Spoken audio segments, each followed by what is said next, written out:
Selamat datang Mbak Nesa.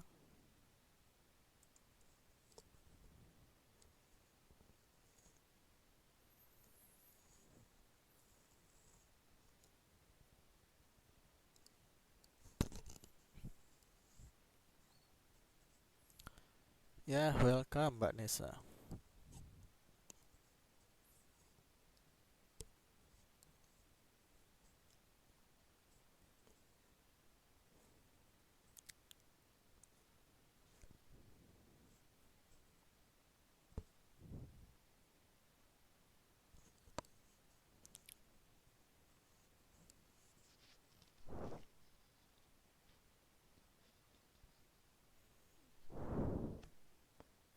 Jadi Mbak Nesa, oh pantes, makanya tadi kelasnya nggak bisa dibuka ya Mbak. Iya kan, karena sudah saya bilang untuk hari ini 3 les 3 jam bersama dengan saya. Jadi PPKN sekaligus sejarah PPKN 2 jam, lalu sejarah 1 jam. Iya Mbak, PPKN yang tadi. Aduh, jangan-jangan nih Mbak. Jangan-jangan yang mana yang sejarah, mana yang PPKN. Tapi saya yakin kok Mbak tahu dengan pasti bahwa tadi itu benar-benar PPKN ya. Iya benar Mbak.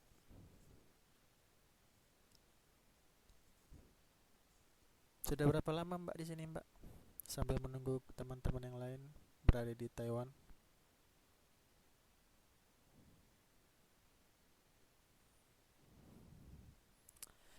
Mbak Nesa benar-benar suka pelajaran PPKN.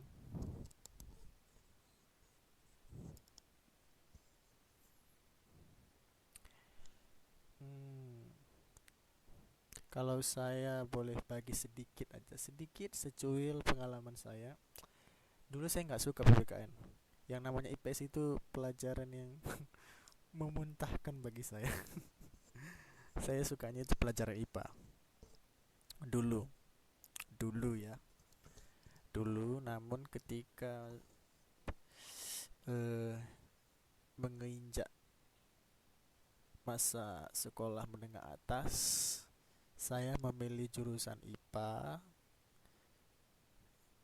Namun jiwa saya lari ke IPS. Saya nggak tahu apa sebabnya. Mungkin karena saya suka kagum, dalam hal ini kagum dengan guru, terutama guru IPS. Secara spesifik guru PPKN dan sosiologi, dia orang yang sama dengan dua bidang yang berbeda. Setiap masuk itu menjelaskan itu ngerti gitu, ngertos. Saya itu ngerti gitu. Namun pelajaran yang IPA saya tidak lupakan, apalagi terutama pelajaran biologi. Saya suka belajar tentang bagaimana organ-organ tubuh, bagaimana sistem pencernaan, bagaimana sistem pernapasan, bagaimana aliran darah mengalir, bagaimana peran arteri, jantung, otak dan sebagainya. Namun saya tidak tahu kenapa saya lebih tertarik dengan pelajaran IPS terutama PPKN. Lalu sejarah. Banyak yang bilang pelajaran yang membosankan. Sebenarnya pun saya dulu tentu membilang hal yang sama. Pelajaran sejarah itu pelajaran yang membosankan. Namun ketika kita belajar tentang PKN, mau tidak mau kita harus belajar tentang sejarah. Karena PKN adalah produk-produk. Jadi PKN itu belajar tentang kewarganegaraan, civics education. Jadi yang berhubungan dengan pemerintah, yang berhubungan dengan sosial, yang berhubungan politik ekonomi dalam pemerintahan akan berhubungan dengan sejarah, peristiwa-peristiwa seperti itu, Mbak.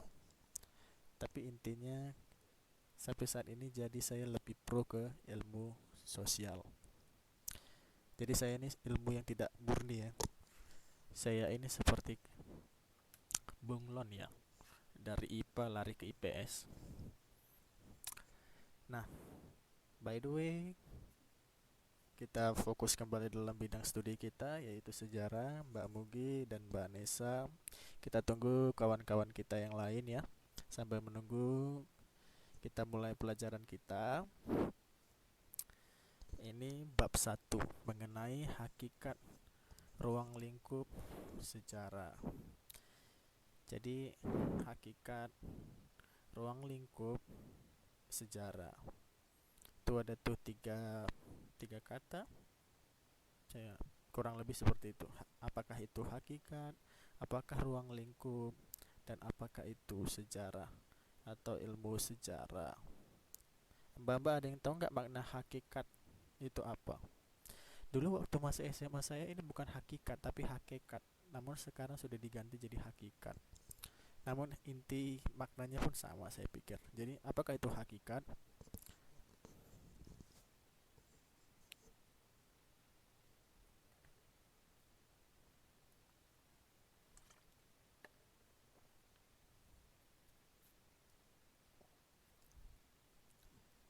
Suara saya kurang jelas, Mbak.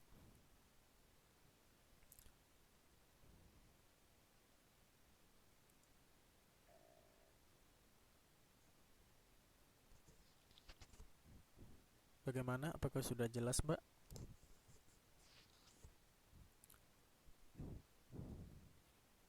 Iya benar, saya tidak akan membohongi Mbak. Namun yang saya lihat di sini, kecepatan internet saya memang uh, lemah.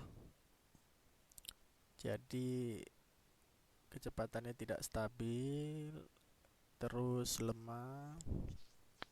Iya benar Mbak, masalah jaringan. Nanti Mbak bisa lihat di video ini, saya sudah menunjukkan kecepatan jaringan internet saya untuk lebih memastikan. Nah, ya namun kita doakan ke depan. Ini hanya untuk sementara. Baik, apakah itu hakikat ruang lingkup ilmu sejarah? Kita mulai saja ya Mbak. Di sini ada pada konsep yaitu akan menuju yang menunjukkan denah-denah kemana kita dan mau kemana, dari mana dan mau kemana. Pertama itu dimulai dari pengertian sejarah, lalu sejarah sebagai peristiwa, kisah ilmu dan seni, lalu periodisasi dan kronologi dalam ilmu sejarah, lalu apa kegunaan sejarah itu sendiri.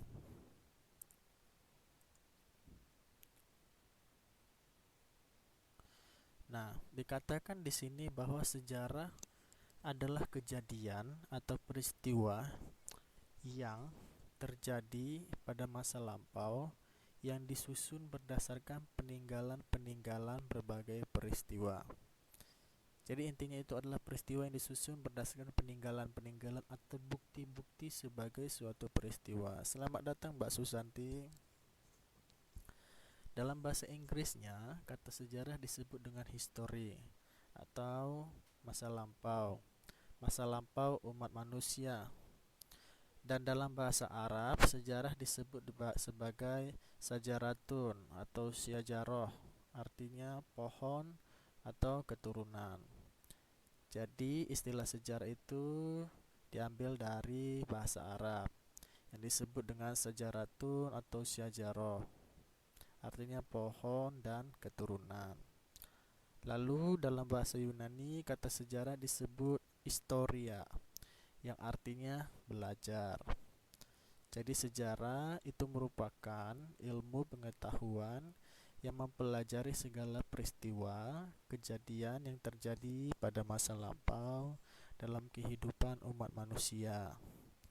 Dalam bahasa Jerman, kata sejarah disebut sebagai Geschichte, yang artinya yang telah terjadi, sesuatu yang telah terjadi pada masa lampau dalam kehidupan umat manusia. Nah, menurut pendapat para ahli seperti Sartono Kartodirjo, sejarah adalah rekonstruksi. Rekonstruksi tahu ya Mbak ya, dari masa lampau atau kejadian yang terjadi pada masa lampau. Nah, apa saja aspek-aspek dalam sejarah? Ternyata aspek-aspek dalam sejarah ada 3. Yang pertama itu masa lampau, masa kini, dan terakhir masa yang akan datang. Masa lampau dijadikan titik tolak untuk masa yang akan datang, sehingga sejarah mengandung pelajaran nilai dan moral. Pada masa kini, sejarah akan dapat dipahami oleh generasi penerus dari masyarakat yang terdahulu sebagai suatu cermin menuju kemajuan dalam kehidupan bermasyarakat, bernegara, dan berbangsa. Jadi poinnya itu adalah sejarah itu bisa dijadikan sebagai cermin, lalu sebagai titik tolak untuk masa depan. Lalu sejarah ternyata terus berkesinambungan sehingga merupakan rentang peristiwa yang panjang. Oleh karena itu sejarah mencakup pertama itu masa lalu yang dituliskan dalam suatu kronologis atau urutan waktu. Lalu ada hubungan antara sebab dan akibat. Seperti 1 tambah 1 sama dengan 2, ada sebab dan ada akibat. Lalu kebenaran bersifat subjektif, sebab masih perlu adanya penelitian lebih lanjut untuk mencari kebenaran yang hakiki. Lalu peristiwa sejarah menyangkut masa lampau, masa kini, dan masa yang akan datang. Nah, sejarah sebagai peristiwa. Sebagai peristiwa yang telah terjadi pada masa lampau, mengakibatkan kita tidak mungkin lagi mengamati peristiwa tersebut. Yang dapat kita amati adalah sejarah sebagai kisah, yaitu penelaan bersejarah sebagai suatu peristiwa. Kejadian masa lampau yang tersebut dapat dijadikan dasar untuk mengetahui dan merekonstruksi kehidupan pada masa tersebut. Lalu sejarah sebagai kisah. Di sini kisah yang dimaksud adalah hasil karya, cipta, dan penelitian berbagai ahli yang kemudian menulisnya. Penulisan yang dapat dipertanggungjawabkan harus melalui penafsiran yang mendekati apa? Kebenaran peristiwa yang terjadi. Dengan kata lain, sejarah sebagai kisah adalah kejadian masa lalu yang diungkapkan kembali berdasarkan penafsiran dan interpretasi yang dapat dipertanggungjawabkan. Oleh karena itu, dalam penyusunannya memerlukan penelaahan yang sangat jeli dan bijaksana serta verifikasi sehingga dapat dipertanggungjawabkan. Lalu di sini dikatakan sejarah itu sebagai ilmu. Menurut C.E. Berry, sejarah adalah suatu ilmu pengetahuan, tidak kurang dan tidak lebih. Adapun menurut George Powell, sejarah bukanlah hanya sekadar suatu cerita indah, instruktif, dan mengasyikkan, tetapi merupakan cabang ilmu pengetahuan. Maka dari itu, coba kita lihat dari hal-hal yang telah disebutkan di atas, sejarah sebagai ilmu dapat memenuhinya dikarenakan objek kajian sejarah ialah kejadian masa lampau yang ada sebab akibat, lalu adanya metode sejarah menghubungkan dengan bukti sejarah. Kisah sejarah tersusun secara sistematis. Sistematis artinya sesuai dengan pola, dan kronologis sesuai dengan urutan waktu. Kebenaran fakta diperoleh dari penelitian sumber yang disusun secara rasional, masuk akal, dan kritik atau penilaian yang sistematis. Fakta bersifat subjektif karena tiap orang dah melihat masa lampau dengan cara yang berbeda. Kebenaran hanya milik peristiwa ini sendiri. Namun kebenaran fauna adalah juga objektif. Maksudnya kebenaran harus diakui oleh intersubjektivitas, atau lebih sederhananya diakui oleh banyak sejarawan dan masyarakat yang luas. Jadi itu dapat dikatakan suatu sejarah jika banyak masyarakat dan sejarawan yang setuju bahwa itu layak untuk dijadikan sejarah. Itu salah satu. Lalu sejarah sebagai seni. George McCulty Traveler menyatakan bahwa menulis sebuah kisah peristiwa sejarah tidaklah mudah, karena memerlukan imajinasi dan seni. Menulis sejarah merupakan seni, filsafat, polemik, dan dapat sebagai propaganda. Sejarawan abad 19 bernama Comte Spencer and Mill menyebutkan bahwa metode dan sikap ilmiah pengetahuan alam dapat dipergunakan untuk mempelajari sejarah tanpa memerlukan modifikasi lanjut. Lalu oleh karena itu, seorang sejarawan harus bersedia menjadi ahli seni untuk menghidupkan kembali kisah kehidupan di masa lalu, masa sekarang, dan yang akan datang. Dengan demikian, selain elemen ilmiah sejarah juga mengandung elemen seni. Jadi intinya di sini sejarah itu juga mengandung seni, tidak hanya ilmu. Di situ terdapat filsafat, polemik, dan propaganda. Dan di situ juga ada tugas untuk membangkitkan kisah-kisah tersebut sehingga tersedia hangat bagi peserta yang ingin mempelajari sejarah. Dan bagaimana caranya untuk membuat para peserta tidak merasa ngantuk ketika mempelajari sejarah itu sendiri.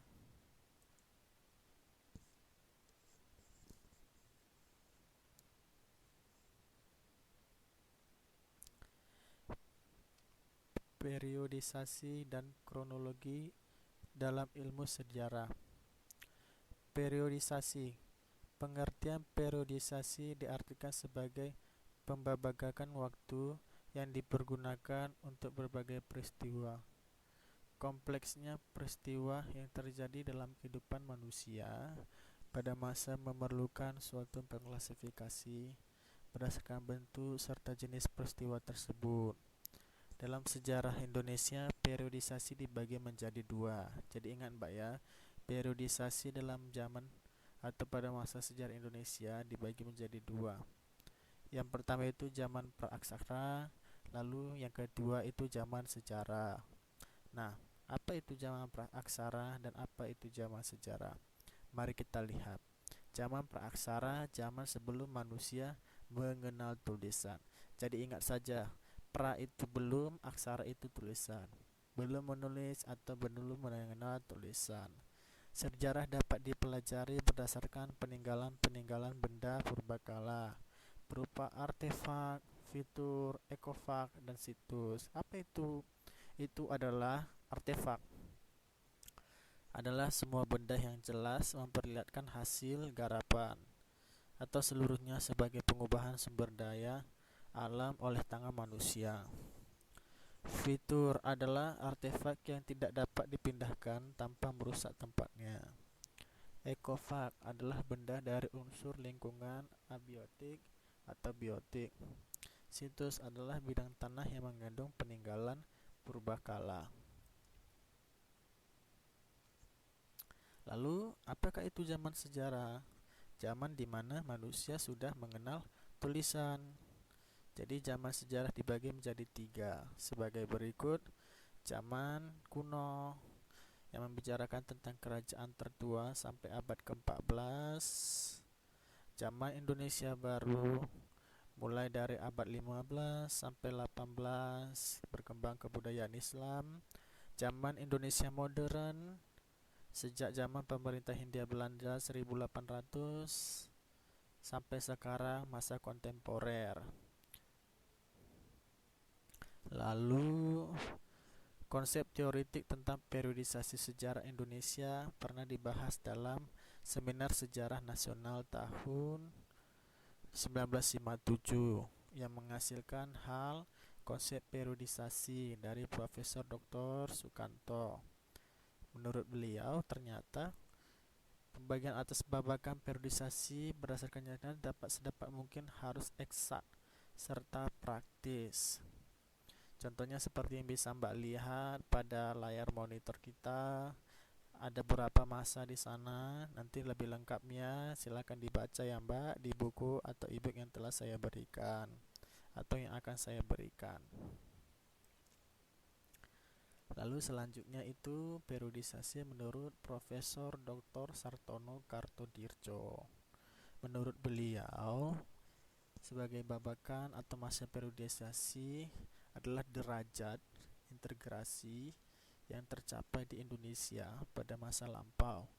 Menurut pemikirannya, faktor ekonomi sangat memengaruhi perkembangan sosial politik dan kultur di Indonesia.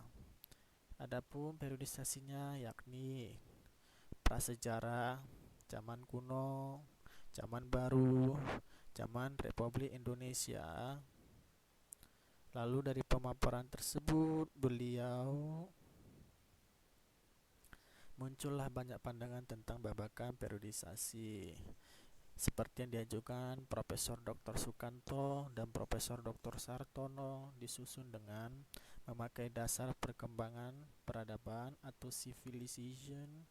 Babakan masa didasarkan atas segi kebudayaan, culture, dan babakan masa atas dasar agama yang masuk ke Indonesia.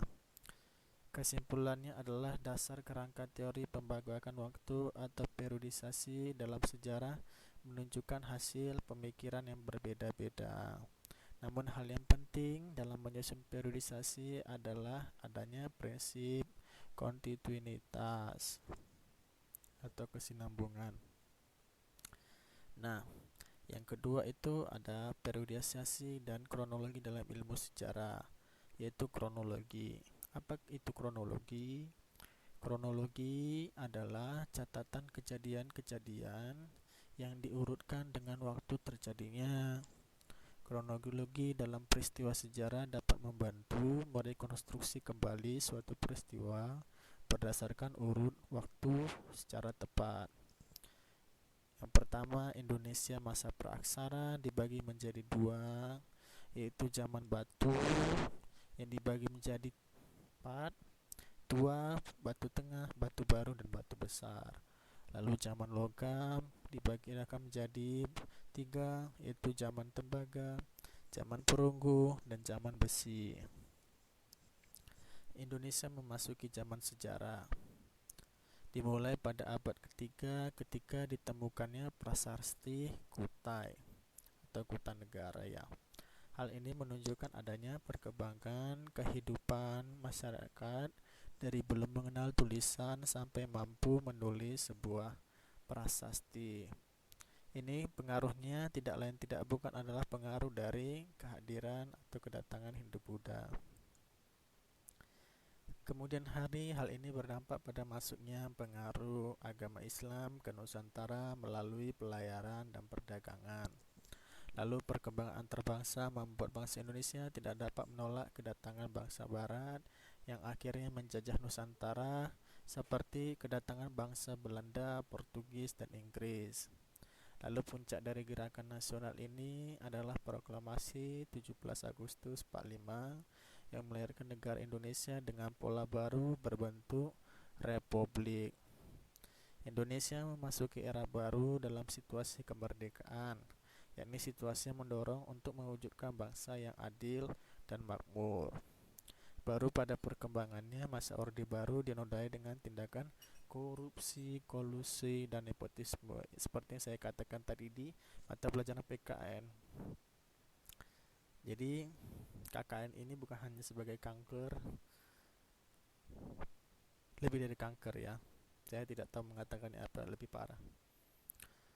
Jadi akibatnya berbagai tuntutan demonstrasi marak di mana-mana. Puncaknya terjadi 16, 17, 18 Mei 98. Lalu situasi ini mereda setelah Soeharto meletakkan jabatan tanggal 21 Mei 98. Lalu perkembangan sejarah Indonesia hendaknya disusun berdasarkan urutan-urutan peristiwa dari masa lampau sampai sekarang, sehingga kronologi sejarah Indonesia akan dapat diketahui dengan jelas. Kronologi merupakan satu-satunya norma objektif yang harus diperhatikan dalam menyusun kronologi sejarah. Lalu kronik dalam ilmu sejarah. Kronik merupakan fakta kronologis yang memberikan bahan kepada para peneliti untuk mendapat penafsiran saling berhubungan. Kronik dalam hal ini adalah daftar angka tahun dengan pernyataan peristiwa sejarawan akan mendapat sumber sejarah seperti prasasti, naskah, rekaman, fosil, artefak, alat batu, patung yang akan diteliti secara ilmiah dengan menggunakan alat dan bahan kimia tertentu untuk menentukan keasliannya. Lalu, apakah kegunaan sejarah? Kegunaan sejarah. Kesadaran sejarah yang tercermin pada individu akan lebih bermanfaat jika bersifat kolektif, sebab sebagai ungkapan masyarakat bersama terhadap situasi yang ada, baik politik, ekonomi, sosial, budaya, atau ekosopol ya, ekonomi, sosial, budaya, politik, yang mampu membangun perasaan sensitif sebagai anggota bangsa dan negara. Pengalaman yang dimiliki oleh suatu masyarakat di masa lampau merupakan pengalaman yang akan memberikan bantuan daya pikir dan tindakan yang bijaksana. Lalu apa output yang dihasilkan? Ternyata output yang dihasilkan dari belajar sejarah dapat kita simak dalam bagian berikut. Coba mari saya undang mbak-mbak sekalian untuk melihat bagian yang telah tertera di layar monitor kita masing-masing. Yang pertama itu belajar sejarah. Apa kegunaan dari belajar sejarah ini? Ternyata sang penulis buku menuliskan atau memisahkan atau membagi dalam bentuk 3 kolom. Yang pertama itu kegunaan edukatif, memberi pelajaran berdasarkan peristiwa atau pengalaman masa lalu. Jadi kegunaan edukatifnya memberi pelajaran berdasarkan peristiwa pengalaman masa lalu. Lalu belajar sejarah. Apa kegunaannya? Kegunaannya inspiratif, memberi ilham sehingga menumbuhkan motivasi melakukan yang lebih baik. Lalu yang ketiga, kegunaannya rekreatif, memberi kesenangan, pengalaman, dan pengetahuan tanpa harus beranjak dari tempat. Lalu apa output yang dihasilkan dari ketiga manfaat belajar sejarah? Outputnya adalah menjadikan seorang lebih bijaksana dalam menatap masa depan.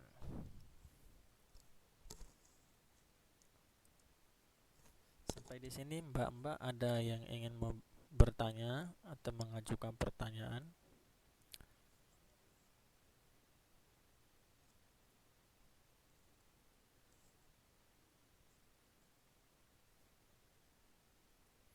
Baik, saya lanjut ya. Jadi seperti saya katakan di awal, kegunaan sejarah itu edukatif, memberi pelajaran. Jadi yang benar kita lakukan tetap benar, yang salah di masa lampau akan menjadi pelajaran berharga dan harus diwaspadai di masa kini. Jadi ingat kata pepatah, belajar dari sejarah, jas merah, jangan melupakan sejarah. Bangsa yang besar adalah bangsa yang menghargai sejarah, yang menghargai pahlawannya. Saya yakin mbak-mbak sering ya mendengar itu ya, bangsa yang besar, bangsa yang menghargai sejarah, perjuangan para pahlawannya. Jangan melupakan sejarah. Lalu belajar sejarah karena sejarah dapat mengajarkan apa yang telah dilakukan sebelumnya. Contohnya, kerajaan Majapahit berhasil memberi pelajaran bagi masyarakat sehingga untuk bekerja keras, bersatu, satu tujuan mencapai masyarakat adil makmur. Sebaliknya, perang saudara menyebabkan kelemahan negara yang akhirnya meruntuhkan Majapahit. Ingat perang Paredek di Majapahit. Sejarah berguna memberikan inspirasi atau ilham. Seperti Firaun, iya benar mbak ya, seperti Firaun. Berbagai kisah sejarah yang terjadi memberikan inspirasi atau ilham. Misalnya Pangeran Diponegoro berusaha melawan dengan sistem gerilya terhadap pasukan Jenderal de Kock yang selama 5 tahun ia berhasil memporak-porandakan pihak Belanda. Begitu juga perjuangan rakyat Indonesia dalam gerakan nasional yang ditandai lahirnya Budi Utomo memberikan inspirasi bagi kita untuk hidup kreatif, bersatu, dan selalu mengutamakan persatuan untuk tercapainya Indonesia merdeka. Sejarah dapat berguna sebagai rekreatif. Sejarah dapat memberikan kesenangan dan estetis. Karena penulisan sejarah mampu menarik membaca berkreasi tanpa beranjak dari tempat. Kita dapat menyaksikan peristiwa-peristiwa yang telah lampau dan jauh terjadinya. Kita seolah-olah mengelilingi negeri jauh dan menyaksikan peristiwa yang terjadi di masa lampau.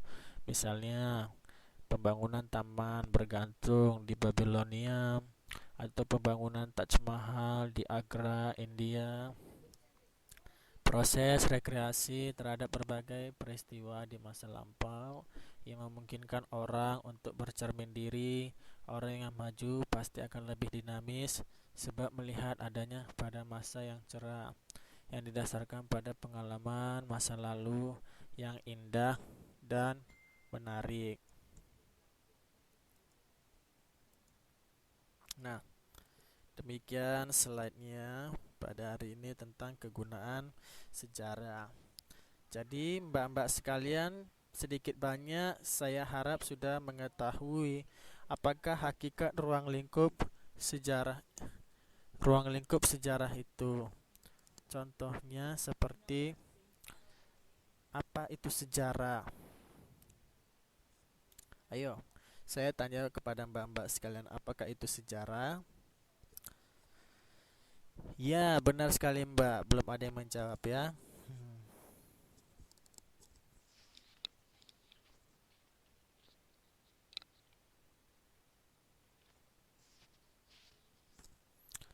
Kejadian masa lampau, ya benar Mbak Nesa. Jadi sejarah itu menceritakan tentang kejadian-kejadian di masa lampau. Lalu apa kegunaan sejarah itu?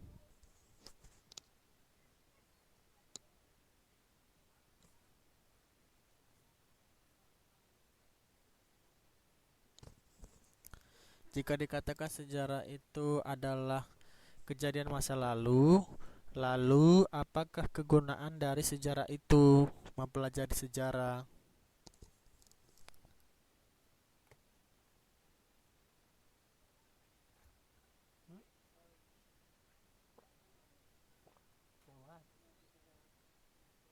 Oh, okay.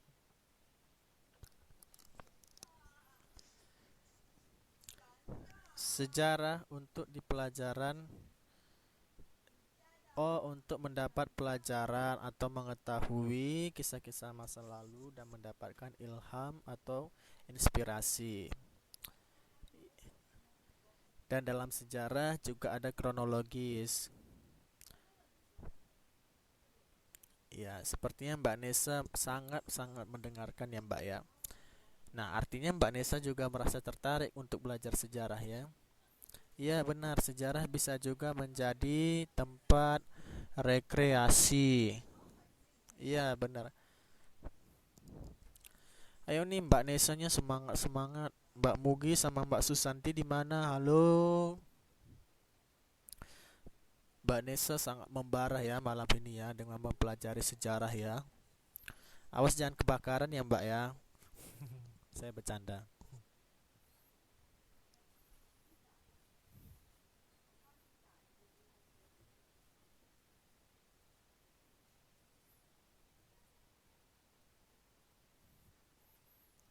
Oh, tadi jaringannya tenggelam-tenggelam. Oh, begitu Mbak. Oh, tapi sekali ini bukan suara saya yang tenggelam-tenggelam ya Mbak ya. Mbak Nesa udah tua, bukan anak-anak. Saya nggak ada bilang anak-anak loh Mbak.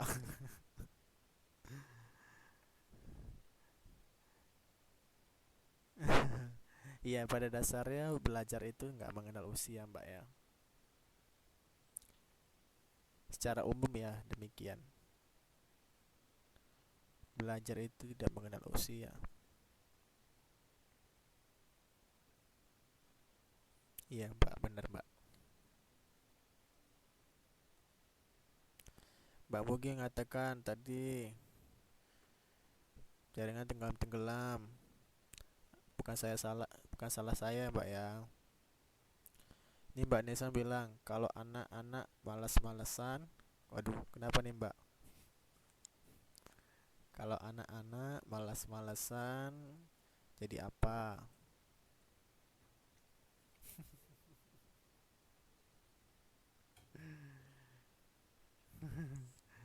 Kalau anak malas-malesan belajarnya, ya jadi apa loh Mbak? Mbak bilang kalau anak-anak malas-malesan jadi apa? Contohnya dulu. Dulu maksudnya,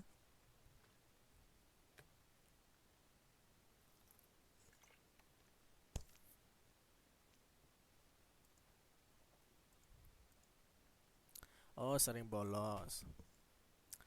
Saya kalau Mbak tanya jujur atau enggak, apakah saya pernah bolos semasa sekolah, saya akan menjawab dengan setulus hati saya cukup sering bolos.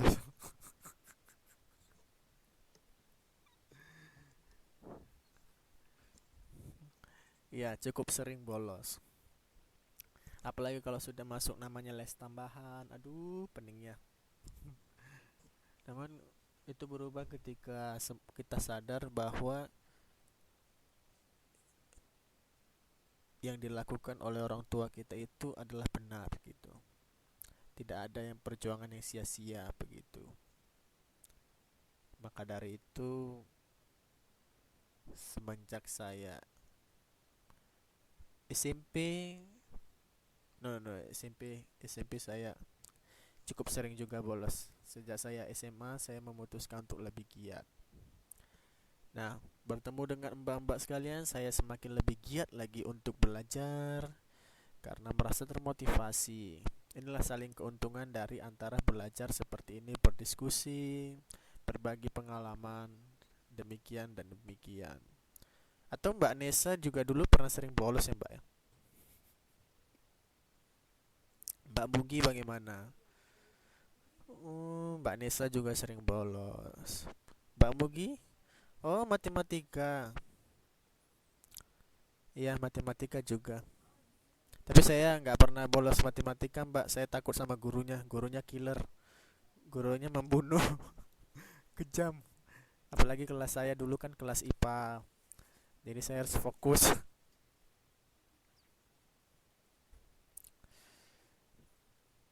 Mbak Susanti ini bagaimana nih Mbak Susanti?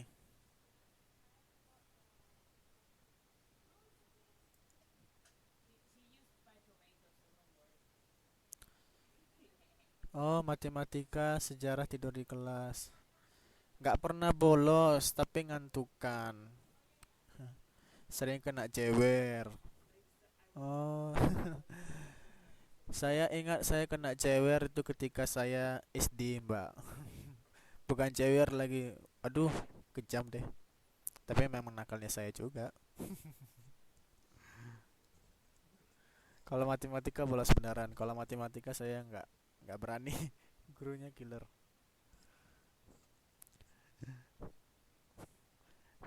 Mbak Mugi kasih senyuman. Saya nggak tahu apa mungkin karena nggak pernah bolos tapi sering ngantuk-ngantukan. Ya kalau ngantuk-ngantukan saya juga. Apalagi kalau gurunya hanya ngerti untuknya sendiri. Itu lebih apa ya? Lebih susah. Susah untuk dimengerti. Nah, saya teringat nih. Jadi kalau misalnya ada hal-hal yang tidak dimengerti, sekali lagi saya katakan, diminta untuk bertanya kepada saya segera mungkin melalui Facebook. Atau jika ada yang salah dalam proses belajar, mengajar, silakan untuk ngomong langsung ya Mbak ya. Jadi apa yang bisa diperbaiki, kita perbaiki secara maksimal. Baik, waktu menunjukkan 42 menit, 43 menit, tinggal 2 menit lagi. Kira-kira ada yang ingin ditanyakan, Mbak? Nah, untuk urusan tugas, karena setiap semester kita diwajibkan untuk memiliki 5 latihan, maka nanti setelah pelajaran ini, saya akan mengirimkan modul beserta dengan soal latihan 1. Ingat ya Mbak, untuk PPKN jangan lupa dikumpul di grup. Lalu untuk yang latihan 1 sejarah, silakan untuk dibuat lagi grupnya. Mbak Santi kan ketua grupnya ya? Bukan?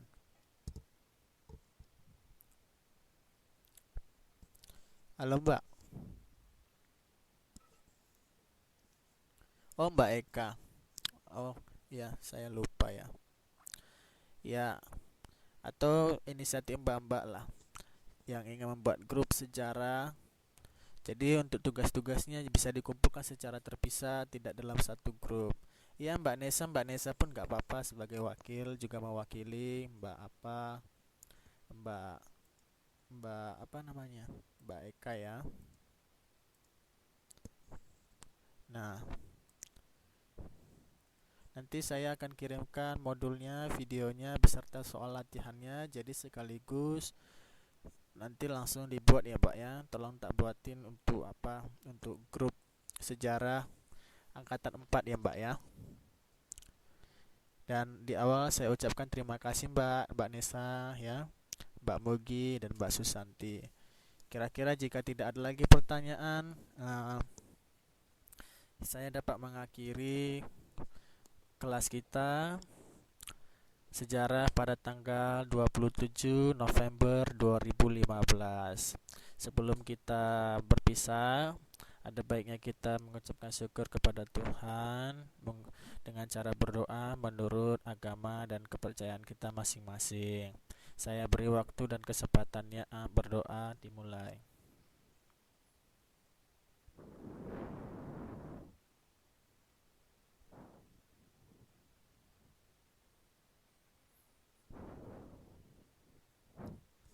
Berdoa selesai. Terima kasih kepada Mbak Nesa, Mbak Mogi, dan Mbak Susanti telah datang ya. Selamat malam dan selamat beristirahat. Selamat menikmati hari Sabtu esok. Salam.